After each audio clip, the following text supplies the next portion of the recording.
감사합니다. 오늘도 우리 본말 통해서 다니엘서 강의 12번째 말씀드리겠습니다. 이 짐승은 전에 모든 짐승과 다르더라.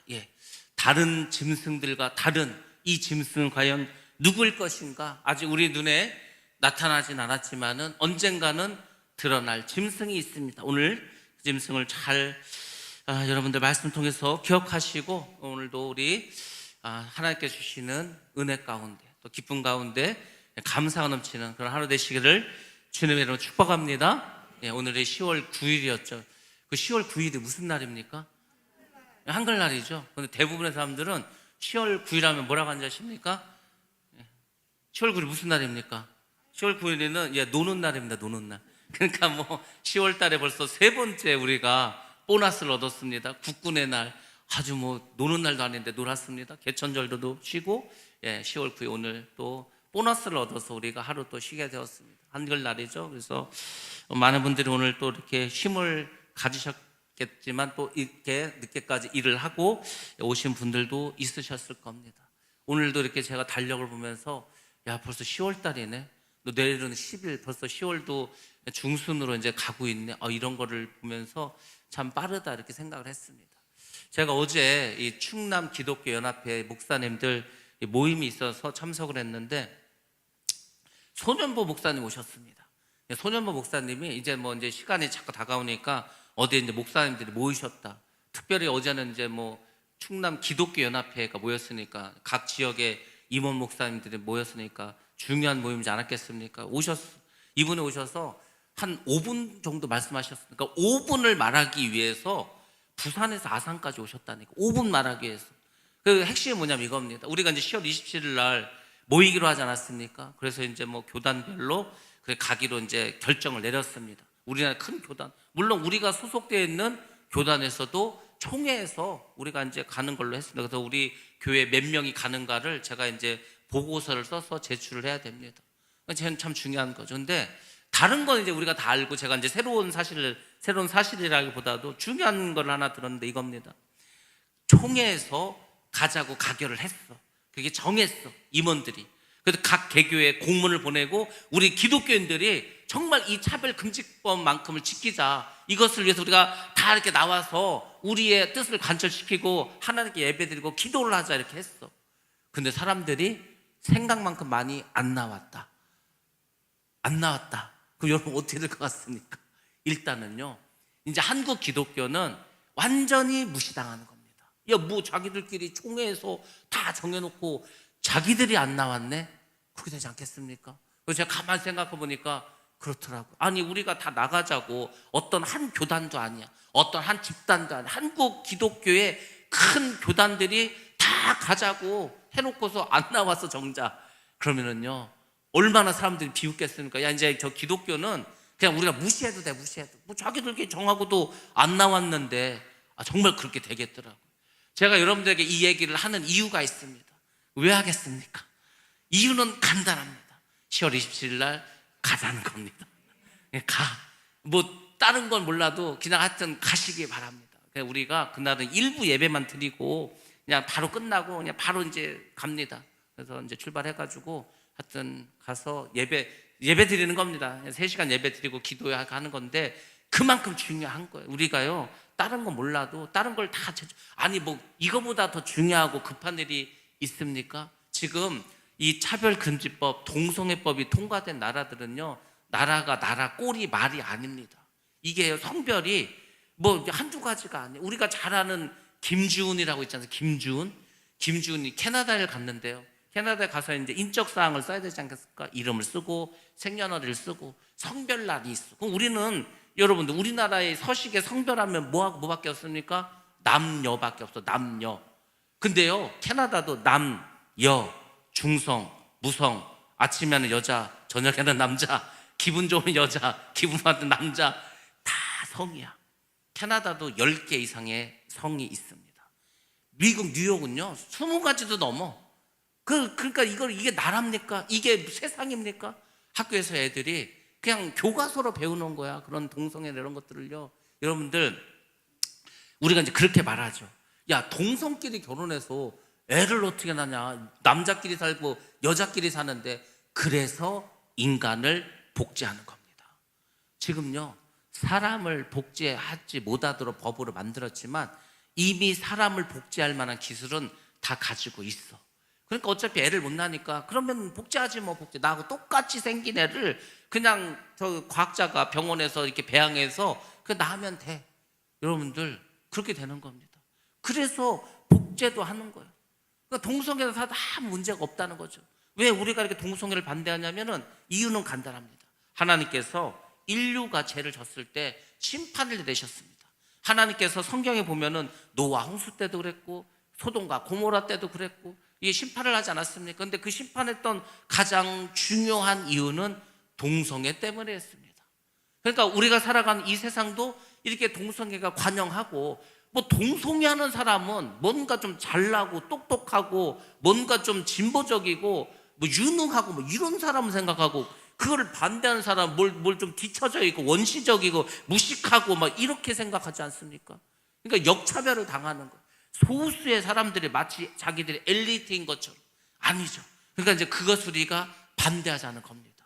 제가 이 말씀 오늘 이렇게 자세히 드리는 이유는 어차피 오늘 우리가 드릴 이 네 번째 짐승도 마지막 때에 나타날 짐승입니다. 그러니까 여러분들이 도대체 마지막 세상엔 어떤 세상이길래 이렇게 성경에서 강조를 할까? 다니엘서에서도 말을 하고 요한계시록에서도 말을 하고, 여러분들이 이제는 아셔야죠. 그전에는요 솔직히 조금 모르고 지나가도 됐어. 그냥 이런 게 있나 보다 대충 알고 넘어가도 됐어. 근데 지금부터는 여러분들이 정확하게 분명하게 알고 가셔야 됩니다. 안 그러면요 이단들이 와가지고 설치면은 다 넘어가. 아까 이렇게 제가 이제 목사님들하고 가는데 누가 와서 전도를 하는 거예요. 전도지를 따라줘 웃으면서 뭐 교회 나가시라고 하면서 하나님 어머니가 우리를 사랑하신다는 거예요. 하나님 어머니가 벌써 냄새가 나지 않습니까? 목사님들인데, 그러니까 제가 한 목사님이 뭐라고 하시냐 이러는데, 내가 이단 대책위원장이라고. 근데 이단 대책위원장이 가는데 거기서 하나님 어머니를 믿으라고. 그래서 이거 이단이라고 그랬어. 대놓고 이단이라고 그랬더니 그 사람이 참 대단합니다. 뭐라고 한지 아십니까? 성경을 자세히 안 보셔서 그렇대. 성경을 자세히 보면은 하나님 어머니가 맞다는. 이단 대책 목사님한테, 그 위원장 목사님한테도 성경을 안 봐서 그렇다고 하는데 그 무슨 말을 하겠습니까? 그러니까 완전히 새빨간 물이 들었어. 지금요 이단들이 그렇게 다닙니다.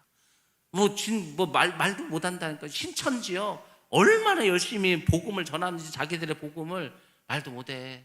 여러분들 그런 세상입니다. 이단이 어마어마하게 판을 친다니까 지금. 그래서 이단도 판을 치고 법으로도 이렇게 나오고 그러면요 이제 정말 하나님을 믿는 우리는 설 땅이 없어 이 세상에서. 그러니까 여러분들이 27일 날 뭐 다른 거 뭐 아주 바빠서 내가 이거를 정말 안 하면은 큰일 나, 막 내가 죽을 수도 있어. 그러면은 뭐 어쩔 수 없이 그거 하시고요.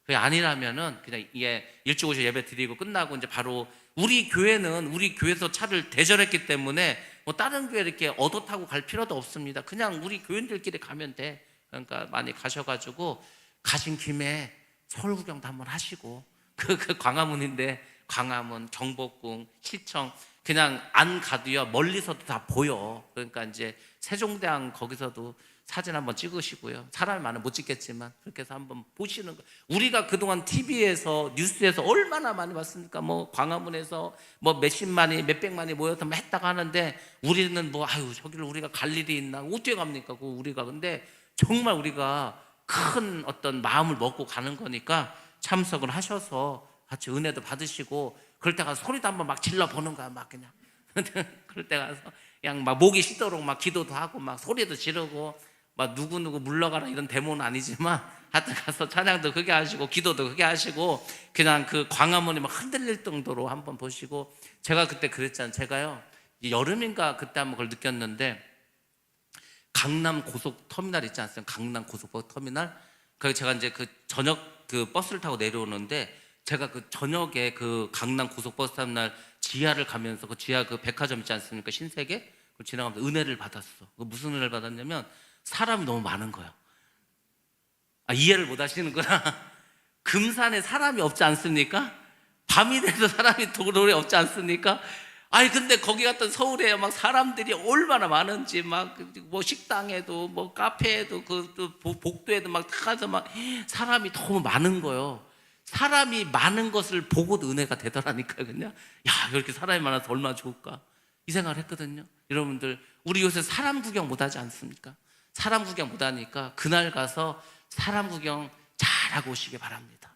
뭐 단품 구경, 꽃 구경 많지만 사람 구경만큼 재밌는 게 없습니다. 그러니까 하여튼 27일 많이 오셔서 은혜 받으시기 바랍니다.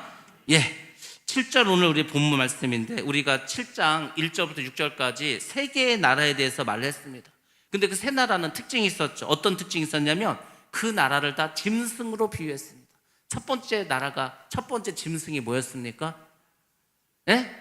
사자였어요. 그럼 사자는 어떤 나라를 비교했습니까? 나라까지 알아야지. 사자만 알면 어떻게 해? 무슨 어느 나라입니까? 그가 이게 복습이 필요한 거예요. 이게. 그냥 집에 가셔서 유튜브를 2번, 3번 더 들으시라니까. 외워야 돼, 외워야 돼. 사자는 어떤 나라? 바벨론. 그렇죠? 바벨론 의미합니다. 자, 그 다음에 나왔던 짐승은 뭐였습니까? 뭐가 나왔어? 곰이 나왔습니다. 곰이 나왔어. 자, 웅담하는, 우르사는 곰이 나왔습니다. 곰은 어느 나라입니까? 예, 메데 바사를 의미하죠. 오늘날은 페르시아고, 메데는 메디아란 나라고, 바사는 예, 페르시아를 말합니다. 그 다음 세 번째 짐승이 뭐였습니까? 예, 날렵하고 빠르고 막 그래서 막 아주 빠르게 아주 넓은 제국을 만들었던 예, 그리스죠. 그리스, 헬라. 누구 어떤 왕이었습니까? 누구 그리스 누구 왕? 알렉산더 대왕이었죠. 그래서 표범이었습니다. 그렇게 해서 그 나라와 같다고 말을 했어요. 근데 이 세 나라는 이미 역사적으로 나타났고 다 사라진 나라들입니다. 드디어 이제 마지막 네 번째 짐승이 나와요. 근데 네 번째 짐승은요, 이거를 어떤 짐승이나 말을 할 수가 없어. 그러니까 어떤 데를 보면은 막 공룡을 그려놨어. 공룡을 어디는 막 괴물을 그려놨어. 그러니까 이거는 천존하는 짐승이 아니야. 왜냐면은 막 머리가 10개가 있고요. 그러니까 이걸 어떻게 표현할 수도 없어. 그럼 괴물 같은 짐승이야. 그래서 이 네 번째는 그냥 사나운 짐승이라고 했고, 따로 이렇게 이 세상에 있는 짐승 어떤 동물을 비교할 게 없어서 그냥 넷째 짐승이다 이렇게 말을 했습니다. 뭐 영화 같은 데 보면은 이상한 괴물 나오지 않습니까? 예, 그렇다고 생각을 하시면 됩니다. 근데 이 짐승 특징이 뭐냐면 이빨이 뭐로 되는지 아십니까? 철로 되어서 철. 그 뿔이 10개나 달려서 뿔이 10개가 있습니다. 가공할 파괴력을 가지고 있어. 그러니까 모든 것을 어떻게 하는지 아십니까? 이빨로 막 그냥 다 으스러버려, 부숴버려. 그리고 발로 밟아버려. 그러니까 어떻게 보면 좀 공룡하고 비슷하지 않습니까? 고질라 같은 공룡, 킹콩 같은 공룡, 이빨로 세로다 이빨로 막 다 물어뜯고 발로 막 밟아버리는 그런 핵폭탄급 그런 짐승이 네 번째에 나오게 되었습니다. 중요한 특징은 뿔을 10개를 가지고 있다 이렇게 나오죠. 그 왜 뿔이 10개가 있을까? 도대체 왜 뿔을 10개라고 했을까? 뿔은 권세를 말하고 권력을 말합니다. 그래서 10개의 나라가 이제 나중에 생길 거다 우리가 이렇게 생각을 하고 있습니다. 마지막 때가 되면은 전 세계를 10개의 권역으로 나눕니다. 그걸 누가 하냐면은 유엔에서 합니다. 유엔에서 이미 10개의 블록으로 나눴어. 근데 이제 이게 제일 문제가 뭐냐, 우리나라지 않습니까? 우리나라는 어디에 묶이냐 이거죠. 근데 우리나라는 조금씩 바뀝니다. 우리나라가 한 번은 10개로 묶었을 때 일본 쪽으로 묶어줘서 우리나라를 일본 쪽으로. 근데 또 어떨 때는요, 우리를 또 중국 쪽으로 이렇게 묶기도 합니다. 우리나라를. 그러니까 우리나라는 애매한 거야 이게. 반도 국가죠. 반은 또 공산주의고 반은 또 민주주의죠. 우리나라 옆에 일본이 있는데 일본 옆에는 그냥 태평양 아무것도 없지 않습니까? 그러니까 무조건 일본은 자유진영으로 일단은 들어가 있어. 근데 우리나라가 어쩔 때는 일본 쪽으로 붙여주기도 하고 어쩔 때는 또 중국 쪽으로 붙이기도 하고 애매한 나라가 우리나라. 그래서 우리나라가 중요한 나라는 겁니다. 우리가 어디에 붙냐에 따라서 굉장히 중요하죠. 우리가 중국의 분야, 일본의 분야에 따라서 이 동아시아의 지형이 바뀌어 버립니다. 그만큼 핵심적인 나라가 우리나라입니다. 자, 이 넷째 짐승이 그럼 누굴까? 역사적으로는 나왔죠. 근데 이걸 여러분들 아셔야 됩니다. 이 넷째 짐승은 한 번 등장하는 게 아니고 크게 3번 등장합니다. 그래서 여러분들 아셔야 되는데 우리가 역사적으로 네 번째 짐승을 누구로 보냐면은 로마 제국으로 봅니다. 그렇죠. 그리스가 망하고 로마가 나오지 않았습니까? 그 로마는 가공할 만한 파괴력을 지녔습니다. 엄청나게 잔인해서 여러분 로마 시대 때 사형 도구 보신 적 있습니까? 로마 시대 때 사람 어떻게 죽였냐면 간단합니다. 예수님 시대가 로마 시대죠. 그 로마 시대 때 사람 어떻게 죽였습니까? 십자가에 처형하기도 하고, 끓는 기름 속에 사람을 집어넣어서 죽이기도 하고, 사자밥이 돼서 죽이기도 하고, 정말로 잔인하게 죽였어요. 로마 사람들이 엄청나게 잔인하고 또 많은 정복력을 가졌습니다. 그러니까 뭐 전 세계를 다 정복해버리지 않았습니까? 그 로마 제국은 잘 훈련된 군대가 있었습니다. 이 군인들이 굉장히 막강했습니다. 그리고 그 이탈리아 반도, 지금 이태리가 있는 그 반도를 다 통일했죠. 그리고 지중해 전체를 다 통일했습니다. 이스라엘이 있는 이 중동 지방도, 팔레스타인 지역도 다 빼앗았습니다. 유럽 전역, 프랑스가 있는 곳, 독일이 있는 이쪽도 다 점령했습니다. 그리고 나중에 영국까지 쳐들어갑니다. 영국은 어지간하면은 그렇게 안 당하는데 영국까지 가서 이제 그 로마가 어마어마한 나라를 만들게 됩니다. 그 정복한 나라가 엄청 많겠죠. 그런데 정복을 했어. 그럼 어떻게 하냐? 딱 갔는데 이 얘네들은 좀 애들 비실비실해. 써먹을 데가 없어. 연약해 보여. 그러면은 다 죽여버립니다. 그냥 얘들 그 대고 살아야 귀찮다. 그리고 좀 강해. 일도 잘할 것 같아. 그러면 데려다가 노예로 팔아버립니다. 그러니까 이 로마 사람들이요, 굉장히 무섭고 잔인하고 악한 사람들입니다. 그러니까 막 그 무서운 시대였죠. 그때가 바로 예수님 시절이었습니다. 예수님도 십자가에서 못을 박아서 죽이지 않았습니까? 그 정도로 잔인한 사람들이었습니다. 그래서 로마는 이 인류 역사상 어떠한 문화적인 업적을 남기지 못했습니다. 바벨론의 느부갓네살 왕은 굉장히 문화적으로 뛰어났습니다. 그래서 제가 지난주에 보이지 않았습니까? 그 옛날에 2500년 전에 그렇게 성벽을 멋있게 쌓고 아름다운 정원을 만들고 그 다음에 벽화를 만들고 조각을 만들고, 아니 느부갓네살 왕도 그렇게 했는데, 페르시아도 그 수상궁이나 굉장히 그 타일로 아주 잘 꾸몄는데, 로마는요 그런 것도 없어. 그냥 그리스에 있는 거 가져다 쓰고 자기들은 별로 한 게 없어. 그냥 잡아 죽이는 것만 열심히 한 게 로마였습니다. 그러니까 당연히 무서운 나라였었죠. 그냥 파괴만 하고 살았다는 건 파괴. 그래서 여러분들이 이걸 기억하셔야 됩니다. 우리가 잘 아는 것처럼 초대 교인들이 살았을 때가 로마 시대였어요. 황제를 숭배하지 않으면 전부 다 죽음을 당해. 사자밥이 돼. 끌려가가지고 뭐 노예가 되고 그렇게 됩니다. 그래서 이제 이 사람들이 살 수가 없으니까 어떻게 했냐면 공동묘지가 있어요. 공동묘지. 그 공동묘지 땅을 파서 살기 시작한 거예요. 그러니까 계속 땅을 파는 거예요. 근데 이제 이 지역이 건조하고 땅이 이제 좀 잘 파죠. 그 땅을 파고 들어가면요, 네 갈래로 갈라져. 그럼 그 네 갈래를 또 쭉 파다가 또 다른 데로 길을 나눠. 그래서 이 카타쿰이라고 우리가 하는데, 거기는요, 한번 들어가면은 다 길을 잃어버려, 그냥. 그 정도로 복잡합니다. 그게 길이를 다 이 터널을 연결해 보면은요, 서울에서 부산보다 더 길어. 그러니까 그 300년 동안 거기 살면서 얼마나 그거를 뭐 사람들 계속 늘어나니까 파는 거예요. 근데 여러분들 그 사람들이 어떻게 사는지 아십니까? 이 사람들이 그냥 지하 동굴 같은 데 사는 거예요. 햇빛을 보지 못해. 그래서 이 1세기의 기독교인들은요, 평균 수명이 30대였습니다. 뭐 먹는 게 제대로 해서 먹는 것도 부실해. 하루에 뭐 몇 끼 먹지도 못해. 공기도 안 좋아. 햇빛도 못 봐. 30대면 죽어. 거기서 이제 자녀를 낳지 않습니까? 얘는 태어나서 햇볕을 한 번도 못 보는 거예요. 그냥 그렇게 살다 죽는 거야, 그냥. 여러분들, 그렇게 300년을 살았다니까. 왜 그렇습니까? 왜 그 사람들이 300년을 어찌 보면 지옥과 같은 그곳에서, 그 동굴 속에서 어떻게 먹기를 제대로 먹고 아무것도 없지 않습니까? 단지 이유는 하나예요. 예수를 믿는다는 거. 그러니까 이 카타쿰에 사는 사람들의 신앙은 우리하고 다릅니다. 이 사람들은 그냥 태어나서 죽을 때까지 하나님을 찬양하고 주님의 은혜에 대해서 기도하고 그렇게 살다, 평생을 그렇게 살다가 죽은 사람들이 이 당시의 사람들입니다. 그래서 사람이 죽으면은 어차피 땅속이고 또 우리가 이제 공동묘지니까 시체들 모아놔. 그럼 이렇게 다 이제 썩을 거 아닙니까? 썩어버려. 그러면은 그 뼈를요, 쌓아놓습니다. 계속 이렇게 차곡차곡 쌓아놔. 그렇게 쌓아놓은 그 해골이 25만 구가 넘습니다. 그러니까 참 비참하게 살았죠. 비참하게 살았지만 이 사람들은 그 햇빛도 없는 곳에서 어찌 보면은 하나님만 찬양하고 예수님의 사랑과 예수님의 은혜만 감격하면서 평생을 이렇게 살다가 하나님께 다 갔을 겁니다. 특별히 하나님께서 그 초대교인들을 아마 굉장히 사랑하셨을 겁니다. 그 사람들은 전부 다 순교자입니다. 그렇지 않습니까? 예수를 위해서 살다가 죽은 거예요. 그만큼 로마가 예수 믿는 사람들, 기독교인들 핍박도 많이 하고 힘들게 했습니다. 그만큼 네 번째 짐승은 무서운 짐승이었다는 거죠. 근데 그 로마도 결국은 멸망당합니다. AD 476년에 이제 멸망을 당하죠. 게르만족이 쳐들어와가지고 그냥 오토 아케르가 그냥 멸망시켜 버렸습니다. 로마라는 나라가 멸망당하고 프랑코 왕국으로 넘어가게 되었죠. 그러면 어떻게 해? 그 강력한 로마가 망할 수 있을까?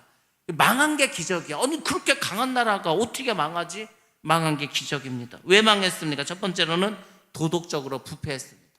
그러니까 이 귀족들이요 어떻게 살았냐면은 너무 종도 많고 노비도 많고 막 그 식민지가 많으니까 식민지에 좋은 것도 너무 많이 나와. 그러니까 이거를 다 먹을 수가 없어. 그래서 로마 사람들은 어떻게 밥을 먹었냐 이렇게 먹었습니다. 뭐 어디서 산에 진미가 와 그러면은 입으로 씹어. 그래서 이제 씹다가 단물 다 빨아 먹잖아요. 그러면은 삼키는 게 아니고 뱉어냅니다. 왜냐면 그걸 먹으면 배가 부를 거 아니에요. 그러니까 맛을 다 보고 뱉어버리는 거예요. 먹으면 배가 부르니까. 그렇게 살았습니다. 그리고 이 노예들을요 검투사로 만들어가지고 그냥 오락거리로 만들어서 사람 죽이는 게 오락이었다니까. 사람들끼리 싸우기도 해보고 사람하고 사자하고 싸우게 해보고 별짓을 다 한 거예요. 그러니까 사람이 이 노예들은 사람이 아니니까 장난감처럼 그냥 그렇게 생각하고 사는 거예요. 그러니까 도덕적으로도 타락하고 악하고 당연히 음란해지고. 그러니까 이건 나라 전체가 다 음란한 거예요. 뭐 이거는 뭐 황제부터 시작해가지고 귀족으로부터 해서 평민들까지 전부 다 이 세상이 그냥 어지러운 거예요. 동성애가 통과되면은요 그런 세상이 되고 그런 나라가 되는 거예요. 그냥 어지러운 세상이 되는 거예요. 이게 뭐가 뭔지 뭐 세상이 이상한 세상이 되는 거죠. 유럽과 미국처럼. 그렇게 되지 않겠습니까? 그러니까 로마는 그런 세상을 살았다는 겁니다. 그래서 결국은 그런 어떤 안일함과 거룩함을 상실한 거 이런 것 때문에 나라가 망했습니다. 자, 이제 네 번째 짐승이 나왔죠. 자, 이 네 번째 짐승에 대해서 조금 더 이제 자세히 한번 우리가 들어가도록 하겠습니다. 8절 말씀을 보겠습니다. 8절 시작. 내가 그 뿔을 유심히 보는 중에 다른 작은 뿔이 그 사이에서 나더니 첫 번째 뿔 중에 셋이 그 앞에서 뿌리까지 뽑혔으며 이 작은 뿔에는 사람의 눈 같은 눈들이 있고 또 입이 있어 큰 말을 하였더라. 아멘. 아멘. 예, 아까 말씀드린 것처럼 이 넷째 짐승은 세 개의 단계로 나눠진다고 했습니다. 첫 번째가 큰 철로 된 이를 가지고 있었고, 그리고 어떻게 했습니까? 다 부서뜨리고 파괴시키고 정복하고 무력으로 제국을 다스리는 시기라고 했습니다. 로마 시대라고 말씀을 드렸습니다. 두 번째 단계는 뭐냐면 열불의 시대입니다. 열불의 시기. 로마 제국이 망했습니다. 망했어. 그 열 나라가 이제 연합을 하게 됩니다. 이게 마지막 때 일어날 일이라고 하지 않았습니까? 그래서 이제 전 세계가 10개의 지역으로 나눠집니다. 그리고 그 전 세계를 다스리는 대통령 중에 대통령, 왕 중에 왕이 나옵니다. 그가 적그리스도야. 그 적그리스도 아래에 10개의 다른 이제 지역을 다스리는 그런 왕들이 있을 겁니다. 10개로 나눈다는 거죠. 자, 그것이 두 번째 단계고, 세 번째 단계가 작은 뿔의 시대가 온다는 겁니다. 다니엘이 그것을 아주 자세히 봤어요. 이 뿔들이요 굉장히 잔인합니다. 그 잔인한 뿔들을 보면서 유심히 깊이 바라봤어. 근데 아니 그 10뿔들 중에서 작은 뿔이 하나가 이렇게 슬그머니 올라오는 거, 작은 뿔이라고 했습니다. 작은 뿔이 올라왔는데 그 작은 뿔 하나가 어떻게 하면 10뿔 사이에서 나왔는데 어떻게 했습니까? 그 작은 뿔이 먼저 나온 3개의 뿔을 다 뽑아내 버리는 거예요. 그리고 그 작은 뿔이 전체를 다 다스립니다. 근데 그 작은 뿔은 더 무섭고 잔인하고 초인적인 존재, 이건 사람이라고 볼 수가 없습니다. 왜냐하면 사단이 그에게 능력을 주기 때문입니다. 그래서 그가 적그리스도라는 거예요. 적그리스도가 그렇게 해서 나타나는 겁니다. 자, 이 적그리스도가 많은 일을 하죠. 자, 한번 요한계시록에서는 뭐라고 그러면 말하고 있는지 한번 보겠습니다. 요한계시록 13장 5절 말씀을 보겠습니다. 시작. 또 짐승이 과장되고 신성 모독을 말하는 입을 받고 또 42달 동안 일할 권세를 받으니. 아멘. 예. 지금 이 사도 요한도 이 적그리스도를 짐승이라고 표현하지 않습니까? 다니엘도 짐승이라고 하고 이 짐승과 같은 존재가 나. 왜냐하면 사람의 이름으로 말하지 않고 그냥 짐승으로 표현을 했어. 근데 어떻게 했습니까? 신성 모독하는 입을 가지고 권세를 가져. 힘이 있다는 겁니다. 뭐 힘이 있어야 자기가 이렇게 어떤 자기만의 어떤 마귀 세상으로 만들지 않겠습니까? 그래서 이 사탄 마귀가 능력을 줘서 이 적그리스도가 나중에 모든 세상을 지배해 버립니다. 자, 그럼 하나님은 어떻게 하고 계실까? 우리 9절 말씀, 상반절 말씀 한번 보도록 하겠습니다. 상반절 말씀, 하나님의 보좌에 대해서 말씀해 주고 있는데 시작.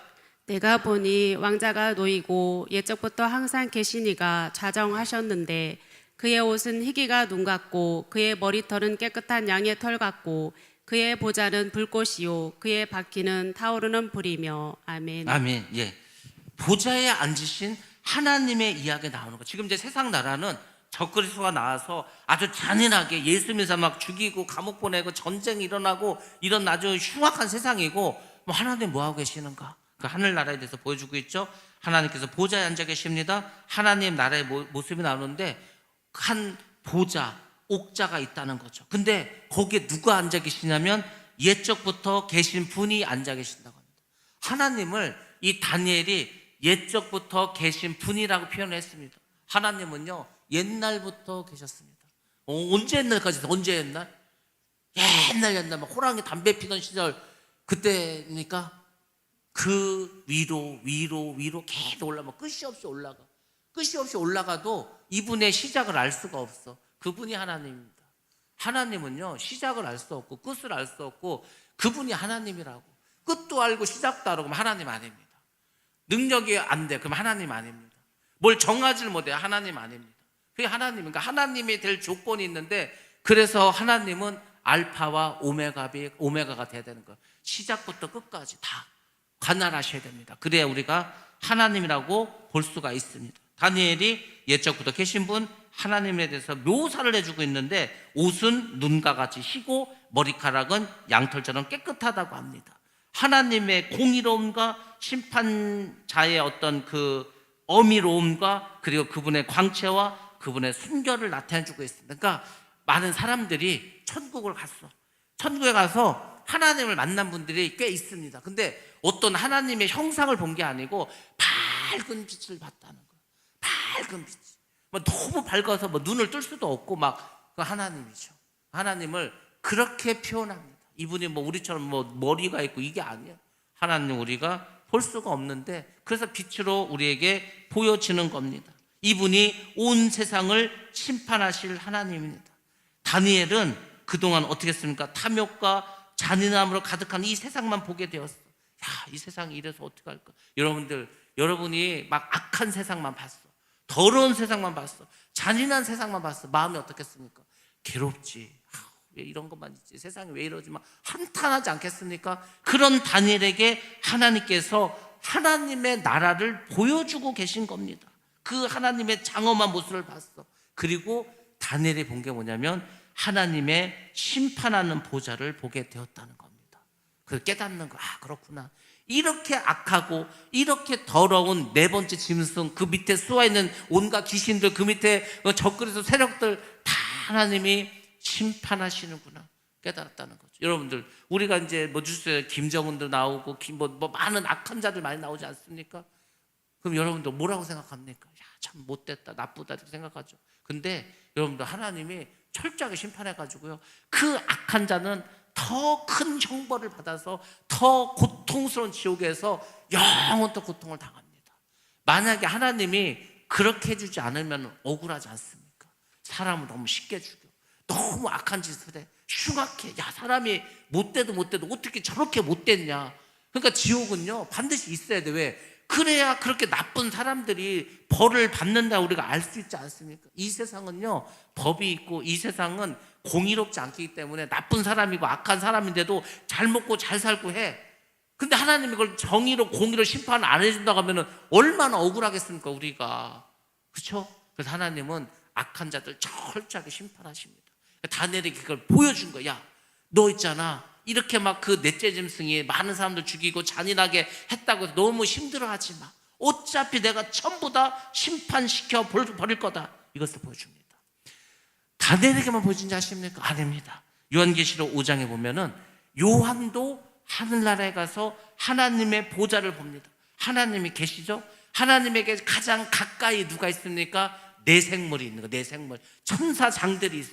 내생물이 있습니다. 그 옆에 24장로가 있습니다. 24장로들이 있고 그 다음에 어린 양. 이것을 사도 요한도 하늘나라에서 보고 왔습니다. 자, 뭐라고 말하는지 한번 보겠습니다. 계시록 5장 6절 말씀 같이 한번 보겠습니다. 시작. 내가 또 보니 보좌와 내 생물과 장로들 사이에 한 어린 양이 서 있는데 일찍이 죽임을 당한 것 같더라. 그에게 7뿔과 7눈이 있으니 이 눈들은 온 땅에 보내심을 받은 하나님의 7 영이더라. 아멘. 아멘.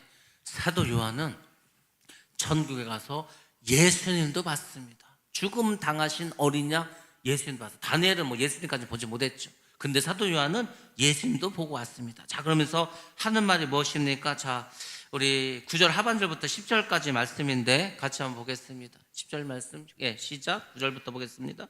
내가 보니 왕자가 놓이고 옛적부터 항상 계시니가 좌정하셨는데 그의 옷은 희기가 눈 같고 그의 머리털은 깨끗한 양의 털 같고 그의 보좌는 불꽃이요 그의 바퀴는 타오르는 불이며 불이 강처럼 흘러 그의 앞에서 나오며 그를 섬기는 자는 천천히요 그 앞에서 모셔 선 자는 만만이며 심판을 베푸는데 책들이 펴 놓였더라. 아멘. 아멘.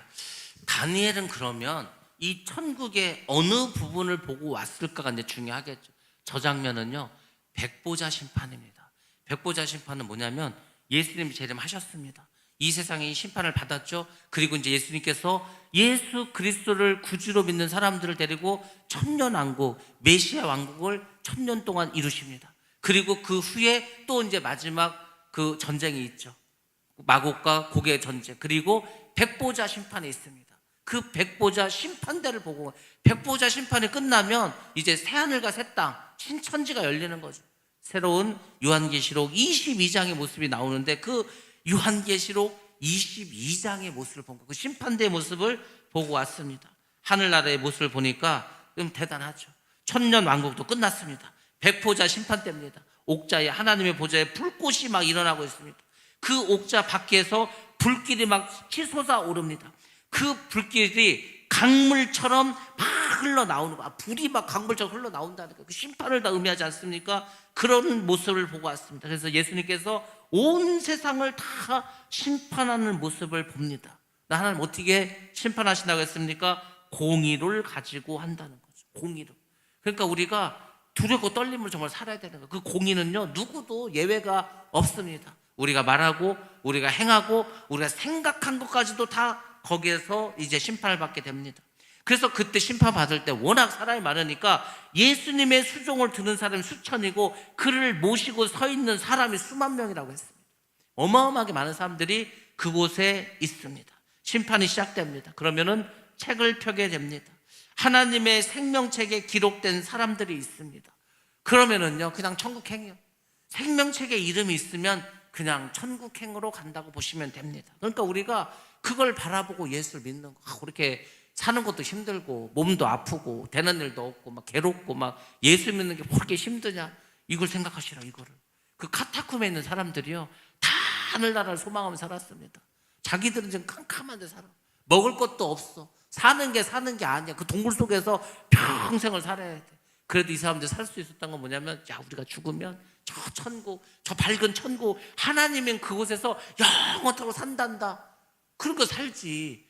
그것도 아니면 그거 왜 들어가고 그거 살겠습니까? 예수를 버리고 나와버리지. 근데 그들은 그 카타콤 그 동굴 속에 살아도요, 아는 거예요. 야, 우리가 지금 여기서는 이렇게 한 30년 살다가 죽는데 우리가 영원히 잘 밝고 좋은 빛나는 천국에서 살 건데 이까지가 30년 못 건드리겠냐. 우리가 오히려 찬양하면서 기뻐하며 살았어. 우리가 생각할 때는 그 사람들 뭐 먹을 것도 못 먹고 도대체 뭔 재미로 이렇게 고생하면서 살았을까? 정작 그 사람들은 고생이라 생각하지 않습니다. 자기들은 하나님 나라에 갈 것이고 천국에 갈 것이라고 알았기 때문에 그 30년을 기쁨으로 감사함으로 살았다는 거예요. 여러분들 다 나는 이렇게 뭐 미움 질투, 시기 질투 이렇게 많을까? 카타콤에 있는 성도들 생각해 보시건 미워할 것도 없고요, 시기할 것도 없고 질투할 것도 아무것도 없습니다. 그냥 나만 하나님 잘 믿고 주님 잘 바라보고 말씀대로만 살면 되는 겁니다. 그게 중요하고 그게 복음이지 않습니까? 그러니까 지금 이 요한계시록이나 다니엘서는 심판을 말하고 마지막 때를 말하지만 결국 그것이 믿는 우리에게는 복음이라는 거야. 복음. 예수를 믿는 우리도 이렇게 살아야 되겠구나. 그 마지막 심판 때 그 생명책에 우리의 기름에 나의 이름이 있음을 나는 천국에 간다. 여러분들 그것을 반드시 기억하시기 바랍니다. 뭐 그것도 안 믿고 어떻게 예수 믿습니까? 생명책에 내 이름이 있다고 믿으니까 사는 거지. 그거요 굉장히 중요합니다. 다른 거 하나도 안 중요합니다. 생명책에 내 이름이 있는가 없는가. 거기에 있으면 영생입니다. 거기에 이름이 없으면 영벌입니다. 그 두 개로 갈라지는 거죠. 그 구원자 명단이지 않습니까? 그래서 여러분들 우리 모두가 그 생명책에 내 이름이 기록되어서 그 이름이 지워지지 않도록 신앙생활을 믿음 생활을 잘 하시면 됩니다. 그래서 예수를 잘 믿는 성도는 영원토록 하나님의 나라에서 살아가는 거고, 그렇지 않은 사람은 영원한 불못에서 고통스럽게 살아간다. 그것이 다니엘서와 요한계시록에게 알려주는 하나님의 말씀입니다. 자, 11절과 12절 한번 보겠습니다. 11절과 12절 말씀도 한번 봅니다. 시작. 그때 내가 작은 뿔이 말하는 큰 목소리로 말미암아 주목하여 보는 사이에 짐승이 죽임을 당하고 그의 시체가 상한 바 되어 타오르는 불에 던져졌으며 그 남은 짐승들은 그의 권세를 빼앗겼으나 그 생명은 보존되어 정한 시기가 이르기를 기다리게 되었더라. 아멘. 아멘. 자, 신기한 일이 벌어져요. 적 그리스도에게. 그러니까 적 그리스도가 어떻게 멸망당하는 것을 보여줘요. 작은 뿔이 큰 소리로 말하는 걸 들었는데 이 넷째 짐승이 살해됩니다. 죽었다는 거죠. 그 시체가 뭉그러져. 그래서 타는 불에 던져집니다. 예수님께서 이 땅에 이제 오시지 않습니까? 천사들을 데리고 흰 말을 타고 구름을 타고 오셔서 이제 그 귀신들, 적그리스도, 사탄 마귀를 전부 다 사로잡습니다. 그리고 어떻게 하는지 아십니까? 지옥으로 보내는데 다른 귀신들이나 다른 이런 사람들은 재판이라도 받게 무적행에 일단 보내. 그리고 천년왕국이 지난 다음에 꺼내서 심판을 해. 근데요, 사탄, 적그리스도, 거짓 선지자 이런 악한 부류들은 그냥 바로 지옥불로 보내버립니다. 붙잡아가지고 무적행도 안 보내. 무적행은 감옥이는 감옥에 안 보내고 바로 지옥불로 보내버립니다. 그러니까 하나님께서 심판을 철저하게 하신다는. 예수님이요, 생각해 보시기 바랍니다. 이 땅에 그냥 오시지 않는 천군 천사를 대동하고 옵니다. 여러분들 귀신이 얼마나 많잖아요. 귀신 엄청나게 많습니다. 우리가 상상하는 것 이상으로 어마어마하게 많은 귀신이 있습니다.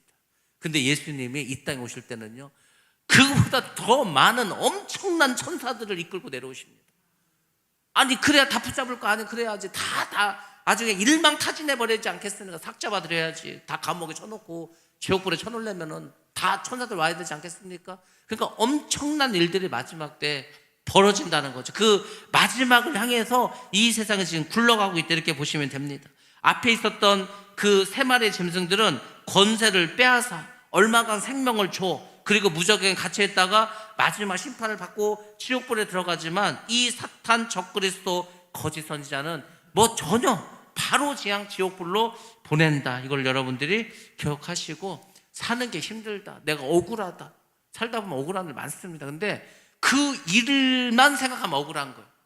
그 일을 생각하지 말고 다른 일을 생각하면은요 잊어버립니다. 그러니까 억울한 일도 잊어버리고 사시고요, 그냥 가시면 됩니다. 예수님도 억울한 일이 많지. 뭐 예수님이 뭐 무슨 큰 죄를 져서 죽을 만한 죄를 져서 죽으셨습니까? 예수님도 할 말 많습니다. 야, 내가 왜 죽어야 되냐? 내가 무슨 죄를 졌냐? 얼마든지 할 수 있죠. 우리 다 마찬가지입니다. 인생을 살다가 보면은 누명도 쓰고 억울한 일도 당하고. 근데 중요한 거는요, 하나님을 알고 계셔. 하나님이 알아서 그때 다 심판하셔. 그때까지 다 믿어두시면 돼. 지금 뭐 어떻게 하려고 해야 나만 괴롭습니다. 그러니까 우리가 그 믿음도 가지셔야 돼. 지금 내가 힘들고 어렵고 내가 지금 억울한 거 지금 막 하면은 막 스트레스 받아 잠도 못 자. 그러니까 하나님께 다 맡기고 하나님 알아서 해결해 주시고, 하나님께서 가장 선한 길로 될 수 있으면 좀 빨리 해결해 달라고 기도하시고 그냥 맡기시기 바랍니다. 그게 예수 믿는 겁니다. 예수 안 믿는 사람들은 자기가 해결하려니까 변호사도 사야 되고 뭐 복잡해. 우리 그럴 필요 없습니다. 하나님이 반드시 다 해결해 주실 줄로 믿습니다. 자, 13절과 14절 말씀 한번 보겠습니다. 13절 시작. 내가 또 밤 환상 중에 보니 인자 같은 이가 하늘 구름을 타고 와서 옛적부터 항상 계신 이에게 나아가 그 앞으로 인도되매 그에게 권세와 영광과 나라를 주고 모든 백성과 나라들과 다른 언어를 말하는 모든 자들이 그를 섬기게 하였으니 그의 권세는 소멸되지 아니하는 영원한 권세요 그의 나라는 멸망하지 아니할 것이니라. 아멘. 아멘. 이게 지금 우리가 계속 한 절씩 한 절씩 나와서 그렇지만은 시간에 좀 텀이 좀 있습니다. 13절과 14절 뭐라 그랬습니까? 다니엘이 밤에 환상을 봤습니다. 인자 같으신 분이 오는 거예요. 예수 그리스도지 않습니까?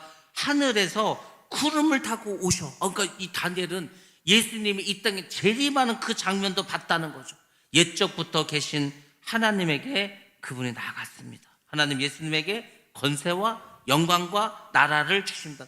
나라를 주신다는 게 메시아 왕국을 주신다는 거 아닙니까? 그리고 모든 민족과 언어가 다른 백성들이 그를 경배합니다.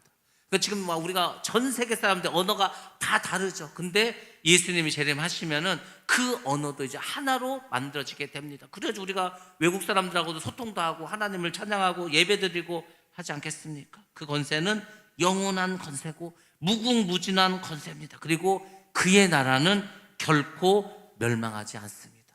그 다니엘서가 보여주는 게 그거라고 하지 않습니까? 신상을 보여줘. 거기에 강력한 제국들이 있었어. 근데 어떻게 합니까? 돌이 떠가지고 다 부셔버리고 돌무더기가 되지 않습니까? 그러니까 하나님이 보여주는 거야. 인간이 만든 나라는 다 망하고 다 사라지고 결국 마지막에 남는 것은 메시아 왕국 나라만 남는다는 거예요.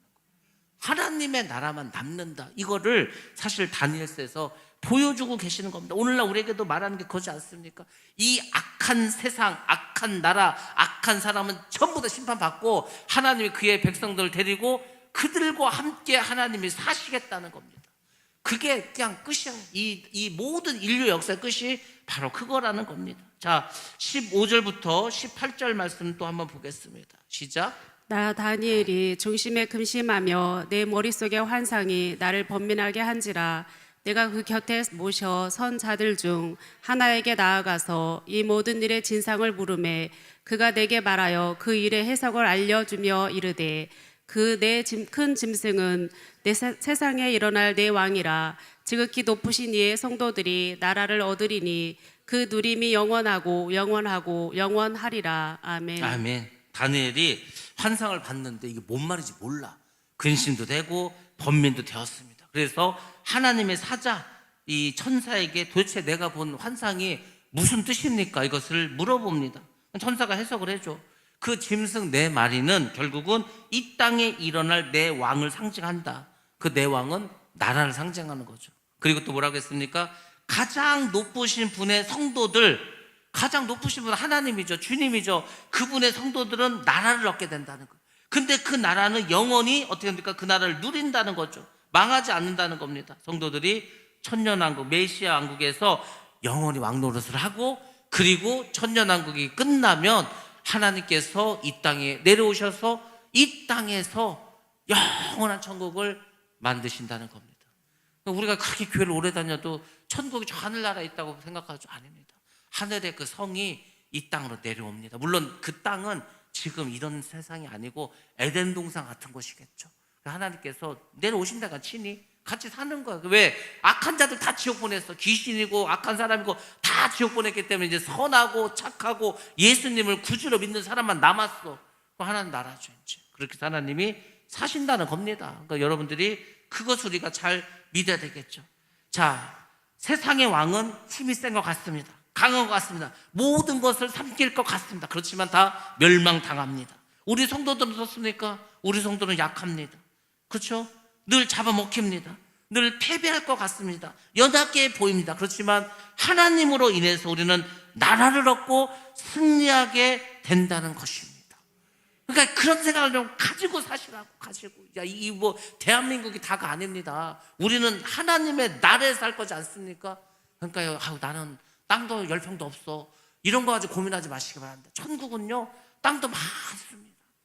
그렇지 않습니까? 그러니까 걱정. 땅 많으면요, 농사만 많이 져야 돼. 그러니까 땅 많은 거 좋아하지 마시고 그냥 감사하시면서 하루하루 사시기 바랍니다. 영원한 천국이 있는데 뭐가 문제겠습니까? 자, 19절부터 25절 말씀 같이 보겠습니다. 시작. 이에 내가 넷째 짐승에 관하여 확실히 알고자 하였으니 곧 그것은 모든 짐승과 달라서 심히 무섭더라. 그 이는 새요 그 발톱은 노시니 먹고 부서뜨리고 나머지는 발로 밟았으며 또 그것의 머리에는 10뿔이 있고 그 외에 또 다른 뿔이 나오매 새 뿔이 그 앞에서 빠졌으며 그 뿔에는 눈도 있고 큰 말을 하는 입도 있고 그 모양이 그의 동류보다 커 보이더라. 내가 본즉 이 뿔이 성도들과 더불어 싸워 그들에게 이겼더니 옛적부터 항상 계신 이가 와서 지극히 높으신 이의 성도들을 위하여 원한을 풀어주셨고 때가 이름에 성도들이 나라를 얻었더라. 모신자가 이처럼 이르되 넷째 짐승은 곧 땅의 넷째 나라인데 이는 다른 나라들과는 달라서 온 천하를 삼키고 밟아 부서뜨릴 것이며 그 열뿔은 그 나라에서 일어날 열 왕이요 그 위에 또 하나가 일어나리니 그는 먼저 있던 자들과 다르고 또 새 왕을 복종시킬 것이며 그가 장차 지극히 높으신 이를 말로 대적하며 또 지극히 높으신 이의 성도를 괴롭게 할 것이며 그가 또 때와 법을 고치고자 할 것이며 성도들은 그의 손에 붙임받으여 한 때와 두 때와 반 때를 지내니라. 아멘. 아멘. 예. 다니엘이 이 넷째 짐승에 대해서 더 알고 싶었습니다. 이 짐승은 다른 짐승과 다르다고 말씀을 드렸습니다. 머리에 10개의 뿔이 있었습니다. 그리고 작은 뿔에 대해서도 알고 싶다고 말했습니다. 천사가 대답을 합니다. 넷째 짐승은 땅 위에 나타날 넷째 나라고 온 땅을 삼킬 것이다. 이 나라에 열 왕이 나올 것이다. 그리고 그 적그리스도는 가장 높으신 분께 대항하게 될 것이다. 그리고 성도를 괴롭히게 될 것이다. 그는 정해진 때와 법을 바꿀 것이다. 그래서 그 제3성전에 들어가서 시간을 바꾸고 자기에게 제사 지내라고 하지 않습니까? 율법을 바꾼다는 겁니다. 한때, 두때, 반때, 곧 3년 반 동안 그의 권세가 이 세상 안에 이제 이루어질 겁니다. 그게 666 체계라는 겁니다. 그래서 이 세상은 다 666 그 시스템에 우리가 지금 뭐 스마트폰을 쓰던 신용카드를 쓰던 뭐 이렇게 전자화폐를 쓰던 다 쓰지 않습니까? 그게 전부 다 666이라는 하나의 체계로도 완성이 됩니다. 그런 세상을 살게 된다는 거죠. 그만큼 권세를 갖는다는. 근데 그게 오래 가지 못한다는 겁니다. 자, 26절과 27절 말씀 보겠습니다. 시작. 그러나 심판이 시작되면 그는 권세를 빼앗기고 완전히 멸망할 것이요 나라와 권세와 온 천하 나라들의 위세가 지극히 높으신 이의 거룩한 백성에게 붙임바 되리니 그의 나라는 영원한 나라이라. 모든 권세 있는 자들이 다 그를 섬기며 복종하리라. 아멘. 아멘. 하나님이 심판하신다는 거죠. 하나님께서 적그리스도에게 3년 반에 이 세상을 다스리고 통치할 권세를 하나님이 주시는 겁니다. 적그리스도가 사탄에게 심은 받은 것 같지만 하나님 그를 인정한 거예요. 용인하신 거예요. 여러분들 왜 그렇다고 보십니까? 그 뭐 하나님이 왜 굳이 그 적그리스도 나오게 하고 사탄을 나오게 해서 이렇게 성도들도 힘들게 하고 막 짓밟게 하셨을까? 간단합니다. 알곡과 가라지를 가르고 염소와 양을 가르고 구원할 자와 영원히 지옥에 갈 자를 다 가르기 위해서 그렇게 하는 겁니다. 그냥 있으면은요 몰라 저 사람이 믿음이 있는지 없는지.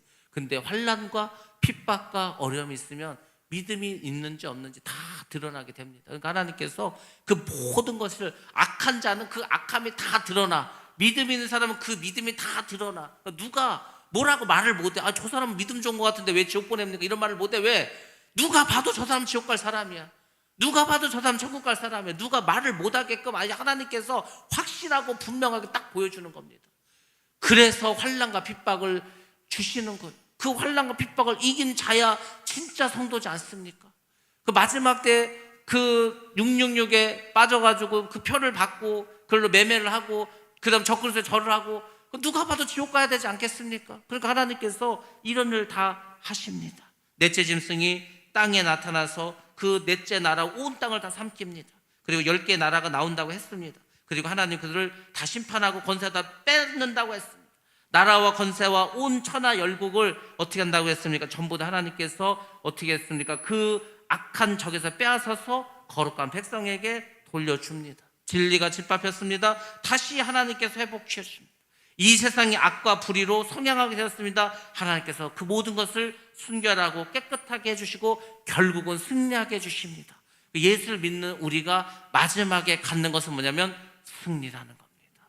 여러분들 승리하시기 바랍니다. 승리해야 천국 가는 겁니다. 승리해야. 죄 지고 마귀 지면 지옥 가는 거 아닙니까? 자, 28절 마지막 결론 부분이 나옵니다. 28절 보겠습니다. 시작. 그 말이 이에 그친지라 나 다니엘은 중심에 번민하였으며 내 얼굴빛이 변하였으나 내가 이 일을 마음에 간직하였느니라. 아멘. 아멘. 다니엘이 이제 환상을 다 보고 끝이 났습니다. 다니엘은 이 모든 거 자기가 본 거, 백보자 심판 때 예수님 재림하는 거, 그 또 이제 적그리스도 활동을 다 봤어. 간직했어. 번민이 돼. 걱정이 돼. 그래서 낯빛이 변했다고 합니다. 심히 놀랬어. 근데 여러분들, 이 다니엘이 놀란 이유가 적그리스도를 봐서 놀란 게 아닙니다. 정말로 다니엘이 놀란 것은 하나님의 심판대가 너무 무서웠다는 거예요. 그러니까 우리가요, 귀신을 무서워할 게 아니라니까. 하나님을 두려워야 돼. 하나님을. 귀신은 두려워하고 무서워할 존재가 아무것도 아니요. 귀신은 진짜 정말로 우리가 두려워하고 무서워해야 될 분은 하나님이라니까. 사람들이 하나님 우습게 생각하니까 하나님 별거 아닌 거 생각하는데 절대 그렇지 않습니다. 우리를 능히 죽일 수도 있고 우리를 지옥에 보낼 수도 있는 분은 하나님입니다. 사탄 마귀가 아니라는 겁니다. 여러분들, 그래서 다니엘이 이 자기가 본 것을 환사 속에다 집어넣고 마음속에다가 새긴다고 했습니다. 우리도 마찬가지입니다. 지금 이 세대가 어떻게 가는지, 우리 마음속에 내가 무엇을 품고 있어야 되는지, 나는 지금부터 어떤 생각을 가지고 내 남은 인생을 어떻게 살아갈 건지를 여러분 스스로가 잘 생각하시고 살아가셔야 합니다.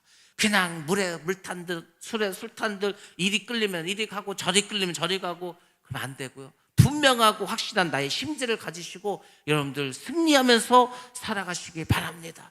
늘 마음속에서 담대함을 가져. 내 이름은 생명책이 내 이름이 있다. 나는 천국 백성이고 나는 천국에서 영원히 살리라. 아니 뭐 그것만 생각해도 아무리 이 세상이 힘들어도 카타콤보다 나지 않겠습니까? 햇빛은 보고 살잖아요. 밥은 그래도 먹고 살잖아요. 여러분들 그것만 가지고도 우리는 감사할 게 너무도 많습니다. 그러니까 이 가을 여러분들 하나님께 더 감사하시고 더 기뻐하시고 내 이름은 천국에 있고 나의 고향은 저 하늘나라다. 그 믿음을 가지고 승리하는 여러분 되시기를 주님의 이름으로 축복합니다.